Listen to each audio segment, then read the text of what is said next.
Hello again and welcome back to Gran Turismo Sport with TMKR, where once again we're racing in the FIA Manufacturer Series.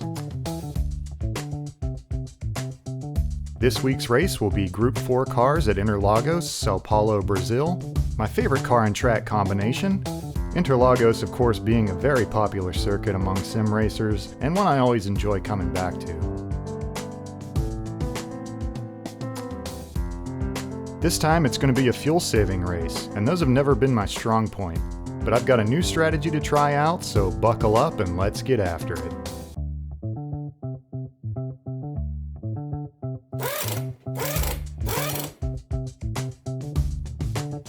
I've had a pretty fast qualifying lap and we'll be starting the race from a strong P4 on the grid.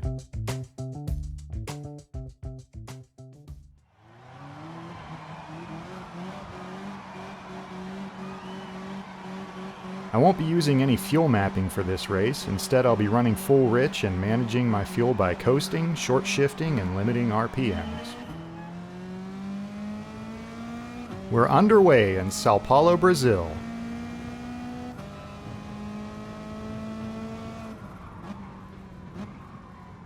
Carefully navigating turn 1 on the cold tires and accelerating hard out of the center chicane.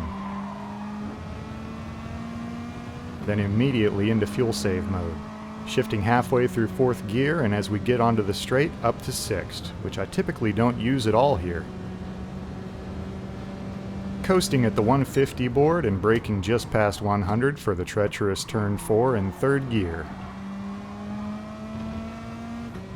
Shifting into 4th and then quickly into 5th up the hill toward the long right-hander. Coasting at 100 and down into 4th. We've gone a bit too fast and lose some valuable momentum on the brakes. We'll back that corner up a bit further next time around.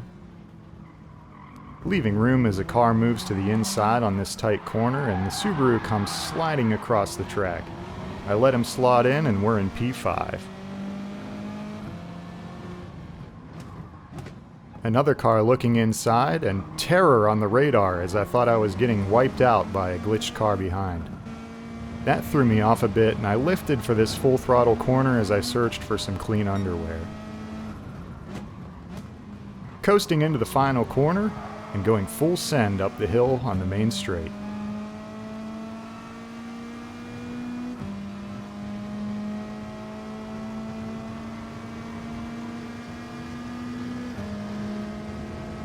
Ducking to the inside of the Canadian Porsche driver, and into 6th gear off the banking. Coasting at the 150 board and braking at 100, back into the center chicane.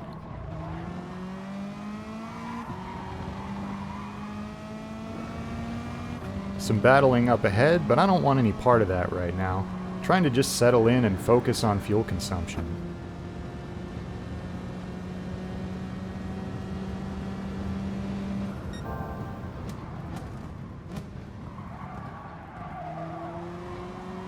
I missed the apex a bit in turn 4 and the Porsche is looking left, but we'll have the preferred line into the long right-hander.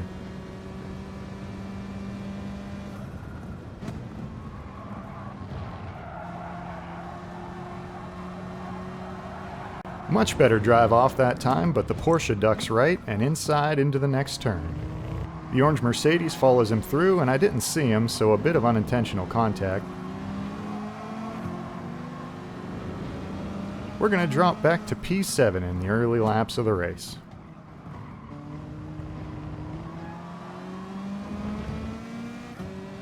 Skipping ahead to lap 4 into the long right-hander. The glitching car from earlier is now in front of us. I'm just trying to keep a rhythm and conserve fuel as best I can.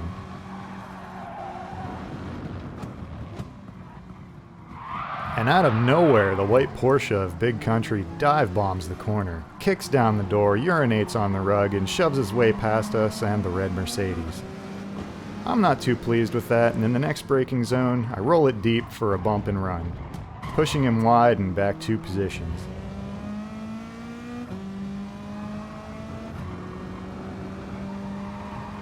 Looking at it again, you see the white Porsche first booting the Renault off, roughing up the Mercedes a bit,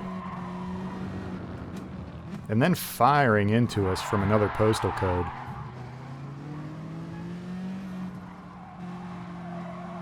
The Mercedes fights back a bit, and I line up to return the favor. I run it in deep, push him wide, some unintentional contact with the Mercedes, who goes back into the Porsche, pushes him into the grass, and now he's in the sights of the Renault, who's not too pleased with him either.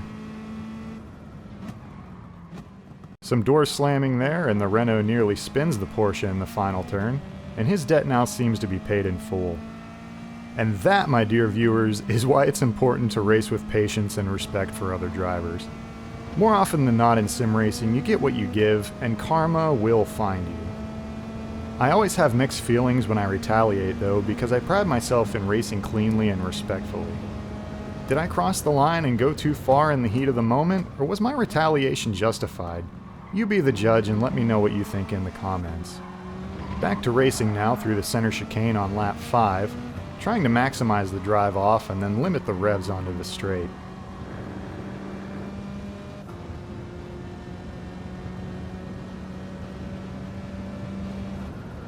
Lifting a bit before the 150 board now, as it seems like we'll be really close on fuel. Rolling the center of turn 4 and running a bit wide on exit. I was expecting a half-second penalty there, but it seems like the stewards are in a good mood today, and they'll fortunately let it slide.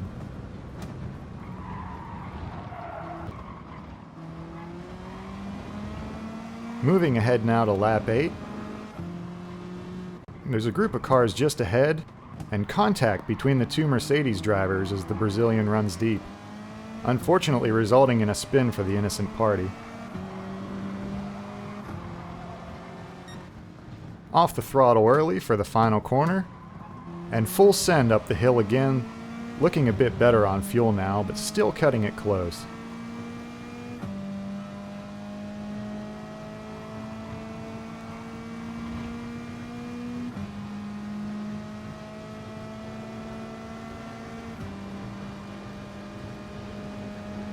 Up into 6th gear in the slipstream and keeping it wide for a good entry.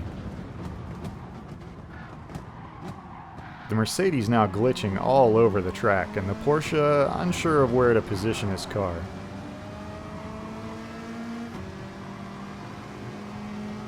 I fight the urge to battle with these cars because my race is not with them, but rather with the fuel gauge.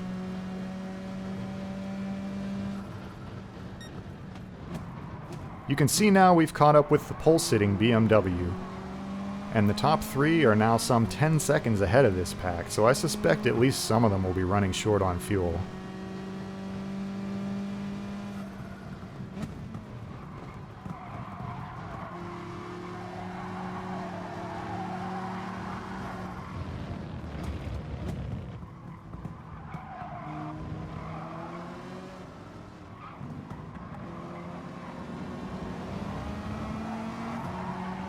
Getting a run on the Mercedes here, but he has the inside, runs a bit deep, and here comes the white Porsche again, barging through at the apex.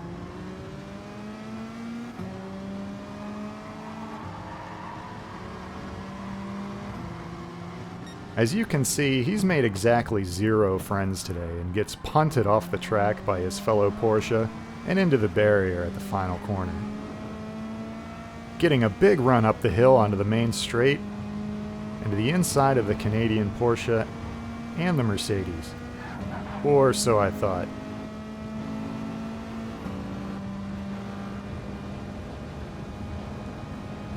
It's very unnerving not knowing where a car is positioned on track, so we just keep running our own race and let the Porsche go by in the first turn. It's really a guessing game where this Mercedes is going to materialize with that bad connection, which makes it near impossible to position your car with any confidence.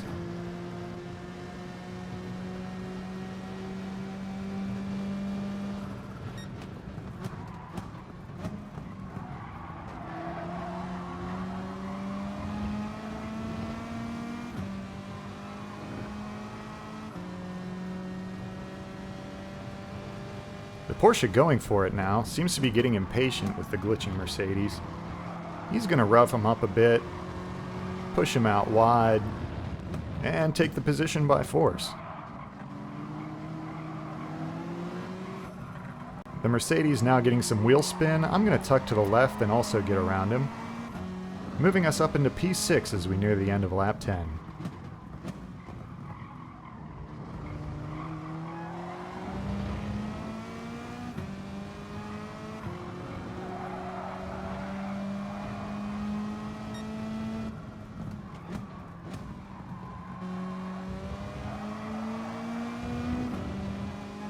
Another great run out of the final corner.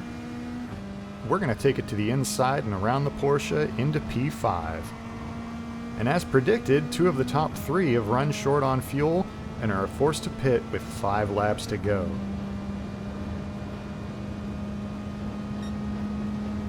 When all is said and done, we're going to be in P3 with the pole-sitting BMW just ahead in P2.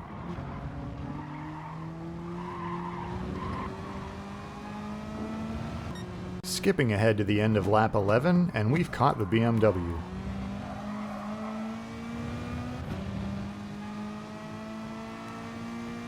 Hard on the throttle up the hill again, and we're able to easily get by and into second place. I assume the BMW ran a bit too hard early and is now faced with a much bigger fuel crunch than we are, and we're looking pretty good right now, as the Renault now moves up to P3 behind. Moving on to the end of lap 12, the Renault close behind, being very clean and patient, but I'm expecting this to turn into a great battle. We gap him a bit on the straight, but he's fast through the wiggly bits in the center of the track.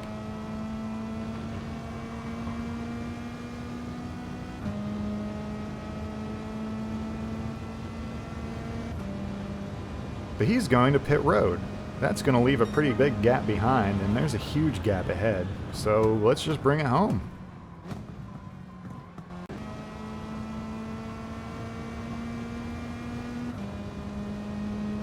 Coming up the hill to start the final lap, and we have exactly 1 lap of fuel remaining, so this strategy has definitely paid off with me not tripping myself up on fuel mapping, as I usually do in this type of race.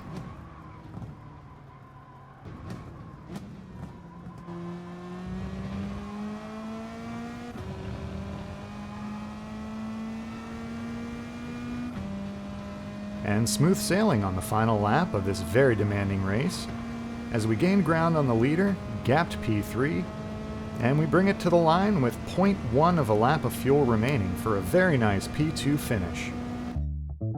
We were car number 11 in the lobby, so I'm very happy with that result. And we're now ranked number 7 for Mazda in the Americas, which just completely blows my mind. Thanks so much for watching this video all the way to the end. I hope you enjoyed it. If you did, remember to like, subscribe, ring the bell, it really helps me out. If you'd like to be an absolute legend and support the channel more directly, you can do so below via the Patreon link in the description. Big thanks to those of you already following. We're a small channel and I deeply appreciate you coming back to watch. I'll have more content for you soon, so stay tuned. Until then, have fun, take care of yourself, be kind to each other. I'll catch you later.